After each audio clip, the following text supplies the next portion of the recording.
तो पिछले 15 सालों में if you were not an insider nepo ये सब कुछ भी नहीं, ये परसेप्शन कैसे बना आपका? मुझे नहीं पता कि मुझे इनसाइडर और नेपो डैडी का टैग कैसे मिला है। पिछले 15 सालों में Alia Bhatt, Varun Dhawan, Janhvi Kapoor, Ishan Khattar,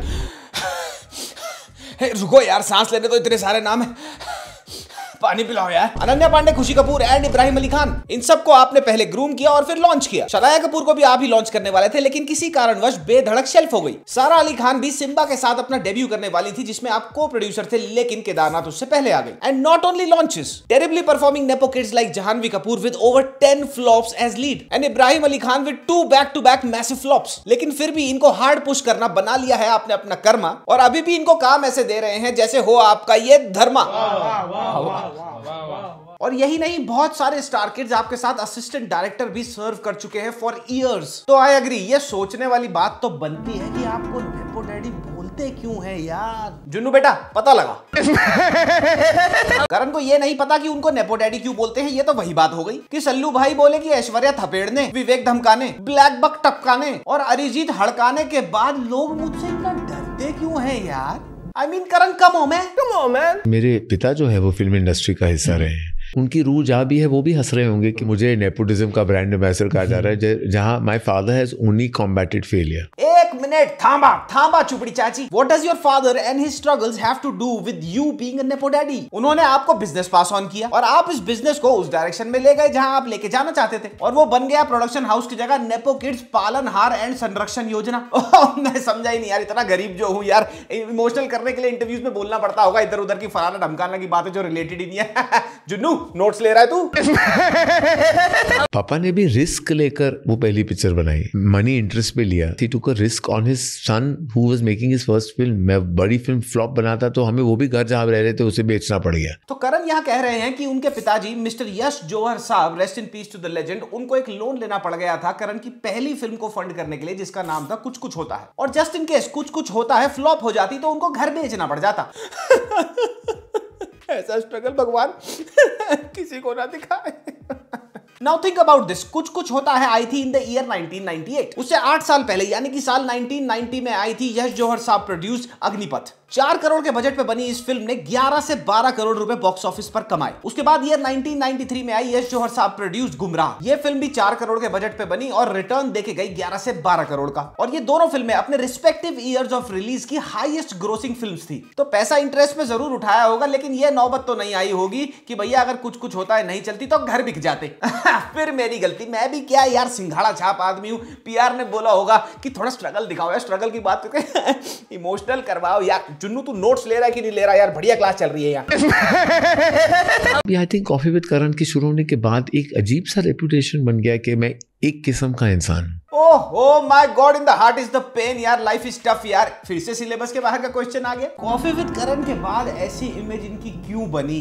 acting snooty and elitist, show पे इंडस्ट्री के अपने क्लोज दोस्तों को एज गेस्ट्स बुलाना और फिर सब्लिमिनली करना अबाउट द पीपल जो आपकी इक्विवेलेंट पोजीशन ऑफ पावर पे नहीं है, या तो सिंपली आपके साथ उठते बैठते नहीं, आपके सर्कल में नहीं है। और साथ ही consistently giving you can not sit with us वाली vibe and doing this for 8 seasons spread across 18 long years. तो हाँ, सोचने वाली बात तो है साहब कि आपकी एक स्नॉबिश और एलिटिस्ट इमेज कैसे बन गई कॉफी विद करण के बाद। रुको जुन्नू, मुझे चाहिए इसका आंसर। जो मेरे करीबी लोग हैं वो मुझे जानते हैं, पहचानते हैं। लोग जो नहीं जानते उन्होंने अपनी राय अपने आप बना ली है। बस कोई बात होनी चाहिए, करण फूफा फट से अपना सगन का लिफाफा निकाल के उसमें अपना विक्टिम कार्ड डाल के कह देते हैं मेरे पास तो यही है देने के लिए। बाय सेइंग दिस कि लोग मुझे नहीं जानते, करण मींस कि जनरल पब्लिक मुझे ठीक से जानती नहीं है। लेकिन करण, आप तो हमारे सामने स्क्रीन पर रहे हैं पिछले 25 से 30 सालों से। हमने आपको कंसिस्टेंटली टीवी शोज में, इंटरव्यूज में, फिल्मों में और भी बहुत जगह देखा है पिछले 20 से 30 सालों में। अब क्या तुम्हारे साथ मंगल बाजार जाए तोरी लेने के लिए ताकि तुम्हारे को ज्यादा समझ सके? जनता जो आपको समझती है वो तो इन्हीं चीजों से समझेगी ना। एंड देन ही सेज यार मेरे अगेंस्ट नैरेटिव बना दिया यार। इमेजिनेशन में लोग मेरे बारे में सोच रहे हैं, नैरेटिव चल रहा है मेरे अगेंस्ट। उन्होंने एक इमेजिनेशन बना ली है, एक नैरेटिव कहीं स्प्रेड हो गया है। हा क्या तुकबंदी है मियां।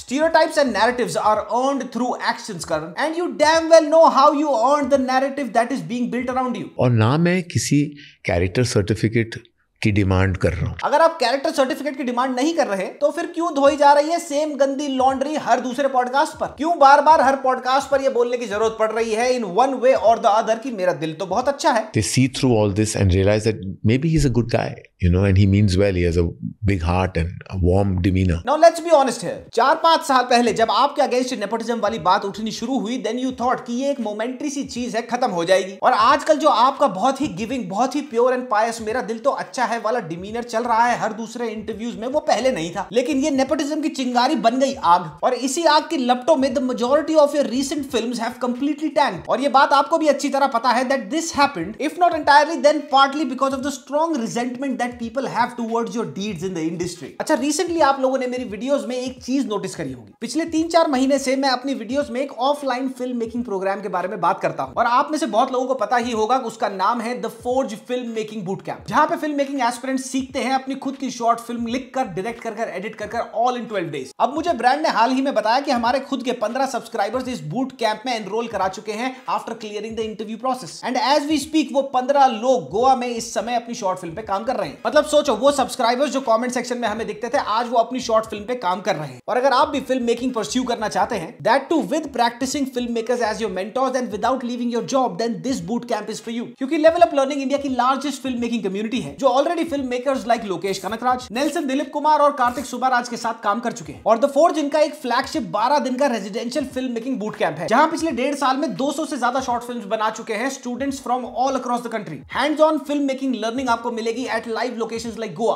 और मेंटोर्स होंगे आपके प्रैक्टिसिंग फिल्म मेकर्स जो नेटफ्लिक्स और एमी नॉमिनेटेड चीजों पे काम कर चुके हैं। नेटफ्लिक्स ग्रेड इक्विपमेंट है। बूट कैंप के एंड में सोनी पावर्ड सर्टिफिकेट मिलेगा आपको, और शायद आपको मौका भी मिल जाए आपके ही एक मेंटोर के साथ उनकी नेक्स्ट फिल्म में काम करने का, जैसे चेतन और भी लोग कर रहे हैं। लेकिन इस प्रोग्राम में सिर्फ टॉप 5% स्टूडेंट्स की ही सिलेक्शन होती है, यानी कि सिर्फ 24 स्टूडेंट सिलेक्ट होंगे, और ये होगा इंटरव्यू और एप्लीकेशन प्रोसेस के बाद। तो अगर आप इस कोर्स में इंटरेस्टेड हैं तो मेरा लिंक यूज करके आप अप्लाई कर सकते हैं। आपकी एप्लीकेशन फास्ट ट्रैक हो जाएगी। पिन कमेंट और डिस्क्रिप्शन बॉक्स में आपको ये लिंक मिल जाएगा।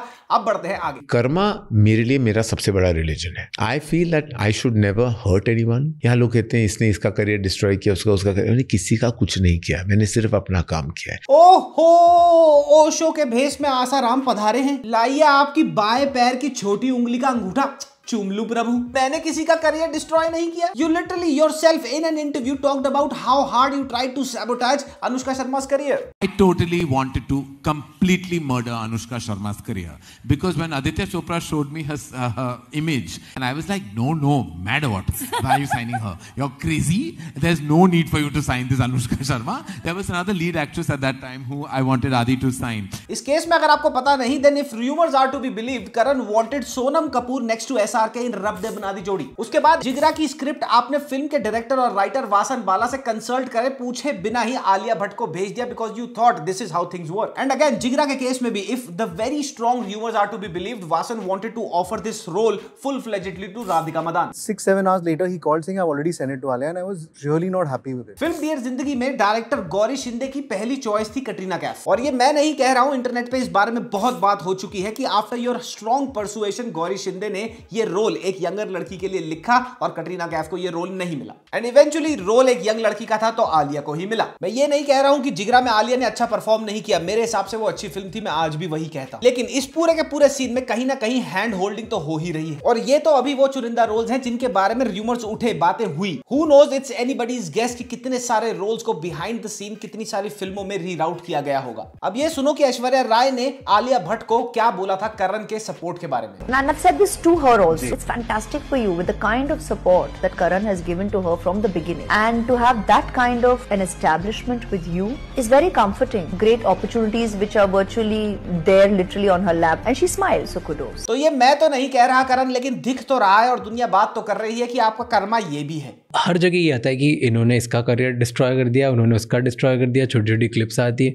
Why this clutter is everywhere? I suppose negativity also travels, positivity doesn't. अभी एक फैशन पैशन सा हो जाता है ना, आप बुराई करने लगते हो किसी की, आप करण ये करण वो ये। अच्छा, नेगेटिविटी हो गई। करण अब जिस जनता की तरफ हिंट कर रहे हैं ना, ये बोलते हुए कि नेगेटिविटी कर रहे हैं, नैरेटिव बना रहे हैं, ये वही सेम जनता है who cheered for your कभी खुशी कभी गम, for your कुछ कुछ होता है। They dearly loved and praised My Name Is Khan. The youth loved Student of the Year in the year 2012. Rocky रानी को भी लोगों ने प्यार दिया और मैसिव हिट बनवाया। चाहे हेट और लव रिलेशनशिप ही क्यों ना हो, लेकिन टीआरपीज देके कॉफी विद करण को भी एक आइकॉनिक शो बनवाया। And now that the tables have been turned and you are being called out very rightfully, तो नेगेटिविटी सेल्स फास्टर हो जाती है। जो इंडस्ट्री के बिल्कुल आउटसाइडर है। 25 डायरेक्टर लॉन्च किए हमने। Directors are meant to be captains of the ship. Captain से बड़ी कोई चीज नहीं होती। अग्रीड। तो फिर आप वो बात क्यों नहीं कर रहे? आप एक्टर की बात कर रहे हो। झूठे झूठे झूठे। आपने नो डाउट डायरेक्टर्स को लॉन्च किया, लेकिन डायरेक्टर्स में भी आपने बहुत सारे नेपो किड डायरेक्टर्स को ही लॉन्च किया है। Ayan Mukerji is related to Kajol and Gowarikers. Debut film wake up Sid produced by you. Till date Ayan ने 4 फिल्में बनाई है, जिनमें से 3 धर्मा है। पुनीत मल्होत्रा मनीष मल्होत्रा के nephew. Debut film I hate love stories produced by you. इन्होंने आज तक 3 फिल्में बनाई है, 3 की 3 धर्मा प्रोड्यूस्ड। शौना गौतम ये आपकी बहुत करीबी दोस्त हैं और बहुत करीबी दोस्त हैं बॉलीवुड की बिगेस्ट स्टार वाइव्स की। डेब्यू फिल्म है इनकी नादानिया प्रोड्यूस्ड बाय यू। अभय चोपड़ा पोते हैं बीआर चोपड़ा के और बेटे हैं रवि चोपड़ा के। इनकी पहली फिल्म है Ittefaq produced by you. Karan Malhotra son of Ravi Malhotra जो कि एक प्रोड्यूसर है। Debut film Agneepath produced by you. इन्होंने आज तक 3 फिल्में करी है, 3 में से 2 धर्मा की हैं। सिद्धार्थ पी मल्होत्रा पोते हैं लेजेंडरी कैरेक्टर आर्टिस्ट प्रेमनाथ के। इनकी डेब्यू फिल्म थी वी आर फैमिली काजोल और करीना वाली produced by you. Abhishek Varman ये सुपुत्र हैं well known art director R Varman के। इनकी debut film 2 states produced by you. Abhishek ने आज तक 2 फिल्में बनाई है, जिनमें से एक थी कलंक और वो भी बड़ी मैसिव फ्लॉप हुई थी। और भी नाम है जैसे निखिल अडवाणी, शाद अली एंड मेघना गुलजार। अब मैं ये नहीं कह रहा हूं कि ये सारे के सारे नेपो डायरेक्टर्स टैलेंटलेस हैं, इनमें टैलेंट नहीं है। इनमें से कुछ में बहुत अच्छा टैलेंट होगा, लेकिन the point here is the fact कि आप जो इंटरव्यूज में कहते रहते हैं कि मैंने आउटसाइडर 20-25 डायरेक्टर्स को लॉन्च किया, वो आउटसाइडर्स 20-25 नहीं है, उनमें आधे से ज्यादा नेपो कनेक्शंस ही हैं। Now watch how smartly Karan Johar is throwing around names in an interview. Adarsh Gourav इतना बड़ा एक्टर है, आज इतनी बेहतरीन टैलेंट है, उसकी पहली film my name is Khan है। अपना पॉइंट प्रूव करने के लिए कि इन्होंने आउटसाइडर्स को लॉन्च किया है, ही pulled out a child actor from 20 years ago. पहली बात तो आदर्श गौरव एक अच्छा एक्टर है और ना ही आपने कभी कोशिश करी है उसको एक स्टार बनाने की, और दूसरी बात है वो एक चाइल्ड एक्टर था पहले। उस रोल के लिए 50 चाइल्ड एक्टर्स ने ऑडिशंस दिए होंगे, आदर्श गौरव उसमें से एक होगा, उसने क्लियर कर लिया और आपने उसको रोल दे दिया होगा। तो आपने उसको ये रोल इसलिए नहीं दिया था, ये प्रूव करने के लिए नहीं दिया था कि देखो मैं आउटसाइडर्स को भी लॉन्च कर रहा हूं, वो ऑडिशन के थ्रू क्लियर हुआ और आज आप उसका नाम यूज कर रहे हैं अपना एक वेग सा पॉइंट प्रूव करने के लिए। यार मेरी गरीबी की गलती दोबारा से हो गई, मुझे समझ ही नहीं आया। पीआर ने पूछा होगा करण से, यार किसी आउटसाइडर को तो काम दिया होगा, चाइल्ड आउटसाइडर को तो दिया होगा 20-25 साल पहले, उसका नाम पुल कर लो, आदर्श गौरव का नाम आ गया। My bad. और इसके बाद ही very cleverly tries to give an emotional angle to the whole conversation. Actor is not the sole component of a success of a film. 50 लोग जो सेट पे आउटसाइडर्स हैं, जिनके काम करने से उनको सुकून मिलता है, उनकी पैशन पूरी होती है, कि शायद उनका घर चलता है, उसका क्रेडिट आप मुझे नहीं दोगे। कोई भी मतलब बना इस बात का। वो 50 लोग टेक्नीशियंस हैं, जितनी जरूरत उनको आपकी है उतनी ही आपको उनकी भी है। उनके बिना, उनके कंट्रीब्यूशन के बिना आपकी फिल्म नहीं ऑन द फ्लोर बन सकती। And you also very well know that you can replace all of them in a minute, but would you replace a nepo baby like Jahnavi और अनन्या? मतलब इनकी पीआर और इन्होंने जो आर्गुमेंट निकाला है वो देखो, ये है बेसिकली। अगर आप इनको क्वेश्चन करें कि आप नेपो बेबीज पे नेपो बेबीज को चांस दे रहे हो इवन आफ्टर फेलियर्स, तो ये आगे से बोलेंगे खाली नेपो बेबी थोड़ी होते हैं फिल्म के अंदर, आप तो गाली दे रहे हो। बाकी के जो लोग हैं 100-150 लोग हैं जो प्रोडक्शन में हैं, आप तो उनको गाली दे रहे हो, डिमीन कर रहे हो। है आप अगर जानवी और सारा अनन्या की बात करोगे तो लक्ष्य लालवानी का लॉन्च हुआ है किल में,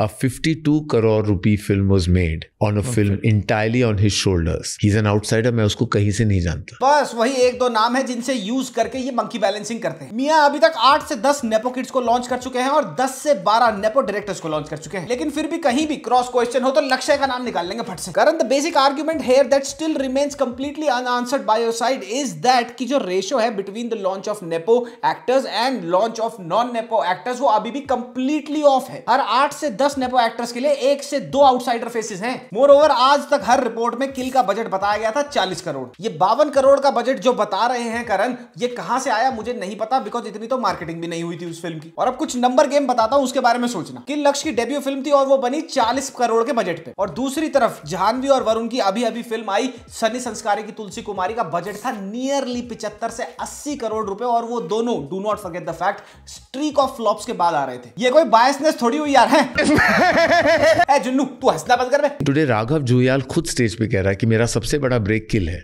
और मैं इस इंडस्ट्री का हिस्सा नहीं हूं, मैं देहरादून का लड़का हूं, मुझे गुनीत मोंगा और करण जौहर ने ये ब्रेक दिया है, वो भी आउटसाइडर ही है। अब राघव हिट हो गया, इनकी एक फिल्म में आ गया तो उसका नाम ले लो फट से। राघव जुयाल का बॉलीवुड में डेब्यू हुआ था साल 2014 में। किल से पहले वो 6 फिल्में कर चुका था। He was already a very well known face. No doubt kill में जो काम किया राघव जुयाल ने वो जबरदस्त था, लेकिन टेकिंग क्रेडिट की सिंगल हैंडेडली किल ने राघव जुयाल का करियर ही रातों रात बदल दिया, ये ठीक नहीं है। अब देखो how smartly he blames the audience for watching nepo kids. वो मैं कह रहा हूं नेपो किड के बारे में, आप उनको मत बनाओ ना स्टार्स, आप उनके बारे में बात क्यों कर रहे हो? उन्होंने कहा है बात करने के लिए, आप उनके पीछे क्यों जा रहे हो? वो जब जिम जाते हैं, बिल्डिंग के बाहर आते हैं, वो जब पार्टीज पे जाते हैं, तो आप उन्हें कवर क्यों कर रहे हो? मत करो ना कवर उनको। ये जो स्टेटमेंट है ना, आप नेपो किड्स को मत देखो, उनको मत बनाओ, ये बिल्कुल बेवकूफाना है। मैं बताता हूं कैसे। ऑफिशियल लॉन्च से पहले नेपो किड्स को सालों साल ग्रूम करा जाता है। मल्टीपल सर्जरीज कराई जाती हैं कैमरे पे परफेक्ट लगने के लिए। एक्टिंग क्लासेस लेने में इंटरेस्ट हो ना हो, दुनिया के सबसे बड़े स्कूल्स में इनको भर्ती कराया जाता है। फिर करोड़ों रुपए अंधाधुंध दिन रात लगाए जाते हैं इनके प्री लॉन्च पीआर पर। इसमें होता है paid spotting on social media, paid band collaborations. दुनिया की सबसे बड़ी पीआर एजेंसीज के साथ एक मेटिकुलस प्लान बनाया जाता है कि लॉन्च से पहले इनको पब्लिक आई में पॉपुलर कैसे करा जाए। ये मेक श्योर करा जाता है कि लॉन्च से पहले, फिल्म आने से पहले ही ये लोगों में इतने पॉपुलर हो जाए कि ये अवॉइड ही ना कर सके, ना चाहते हुए और चाहते हुए ये हर किसी की फीड पे रहे। और ये पूरा का पूरा game is not possible for an outsider to pull. क्यों? क्योंकि मनी। तो नेपो बेबीज की हाइप आप लोग बना रहे हैं, हम लोग नहीं। हम सिर्फ उस चीज को देख रहे हैं जो आप सर्व कर रहे हो फोर्सफुली ऑन आवर फीड्स। तो अगर एक आउटसाइडर और एक नेपो साइमल्टेनियसली एक साथ लॉन्च होते हैं, obviously people will want to watch the nepo kid first. क्यों? क्योंकि पूरे के पूरे इंटरनेट पे है वो। तो लोगों में एक परसेप्शन, एक फोमो बन जाता है कि चलो यार हम कुछ मिस आउट तो नहीं कर रहे, देखे तो ये है कौन। और दूसरी तरफ जो कंपटीशन में आउटसाइडर था, उसकी फिल्म तो रिलीज वाले दिन ही मर जाती है। क्यों? क्योंकि उसके पास प्री रिलीज का पीआर कराने का पैसा नहीं था, तो लोग जानते ही नहीं है वो है कौन। आप उन्हें बड़ा क्यों बना रहे हो? आप भी जानते हो कि उनकी तस्वीरें जब आती है तो आपके पेपर पे या आपके पेज पे या आपकी इंस्टाग्राम फीड पे ट्रैक्शन मिलता है आपको। आपने उनको बड़ा किया, हमने नेपो किड्स को बड़ा किया।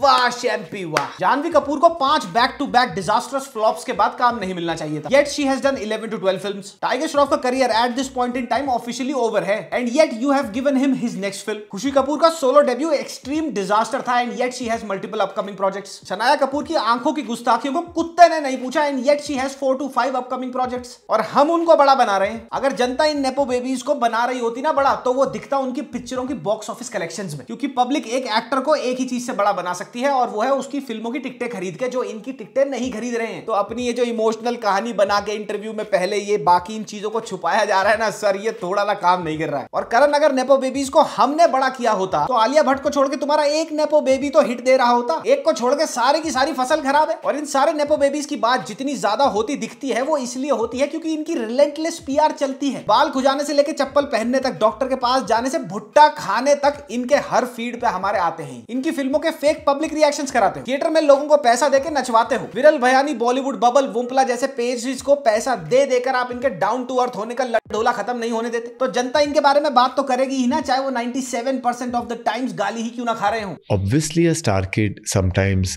by virtue of his or her foot in the door उनको मौके मिलते हैं, लेकिन इवेंचुअली हुनर से आप मुकाबला नहीं कर सकते। ओहो, दिल गदगद कर देते हैं नवाब साहब आप हुनर की बात करके। अगर हुनर की बात हो ही रही है तो मियां मुलेठी ये जरा फरमा के मुझे बताइए कि जाह्नवी कपूर, इब्राहिम अली खान, शनाया कपूर और खुशी कपूर में ऐसा कौन सा अल्लाह का नवाजा हुआ टैलेंट है, हुनर है, जो हम गरीबों को नहीं दिख रहा? हुनर है सान्या मल्होत्रा में, जिसको आपने सेकंड लीड कास्ट करके मेड इट अ पॉइंट कि वो शैडोज में ही रहे। फिल्म जब तक रिलीज नहीं हुई, रिलीज होने के 1-2 दिन के बाद की भी जितनी प्रमोशंस थी, वहां पे वरुण धवन और जाह्नवी कपूर के पोस्टर हर जगह छापे गए। लेकिन जैसे ही रियलाइजेशन हुई कि 10-12 दिन के बाद फिल्म बहुत ही पुअरली परफॉर्म कर रही है, टैंक हो रही है, तो सान्या मल्होत्रा और रोहित सराफ के पोस्टर्स के साथ कैप्शन डालने शुरू कर दी कि लोगों को ये लगने लगे कि देखो भैया, इसमें तो आउटसाइडर है। धर्मा ने आउटसाइडर को वक्त दिया है, टाइम दिया है, मौका दिया है। ले देखे 1 दर्जन बाउंस चेक्स में से एक एफडी है आज तक करण साहब की, जिसपे इनको अच्छा रिटर्न मिला है, और वो है आलिया भट्ट। हर कॉन्वर्सेशन में उसको घसीट लेते हैं एज एन एग्जांपल। के अंदर हुनर है, टैलेंट है। तो today will you call Alia Bhatt just a star kid who's done well? I love her. She's an incredible talent. Yeah. Mind you, not once in this entire interview does he talk about the tremendous failures of Jahnvi, Sara and Ibrahim Ali Khan. हमेशा कुछ ना कुछ emotional बोल देते हैं layer करने के लिए उस सवाल को. Now to be very very brutally honest, Karan Johar is a very sharp businessman. उनका business acumen फिल्मों को लेके बहुत बढ़िया है. And at the same time he's a very very capable, very very good director as well. और ये दोनों चीजें उन्होंने over time अपने काम से prove भी करी हैं. Nobody is trying to snatch away your flowers, your accolades from you, Karan. और जहां तक बात रही about selling 50% of your company to Pune वाला, trust me, as audiences हमारे को उसके बारे में कोई फर्क नहीं पड़ता. हमारे को देखनी है आपकी तरफ से अच्छी फिल्में. हमारे को देखना है कि आप जितना एक्टिवली और जितना विगरसली नेपो बेबीज को पैम्पर करते हैं, उनको प्रमोट करते हैं, उससे आधा भी कर सकते हैं आउटसाइडर्स के लिए. That's literally as audiences all that we care about. धर्मा की पिछली 10-12 फिल्में सारी की सारी बहुत बुरी नहीं थी, to be honest. Homebound is a recent example of a very good film that never worked. लेकिन कहीं ना कहीं उस फिल्म के Homebound के ना चलने में भी आपका ही हाथ है. Throughout Karan's recent interviews मैंने एक चीज देखी, और वो चीज ये है that now he wants to portray himself as the victim of trolling and victim of getting blamed for launching Nepo Kids.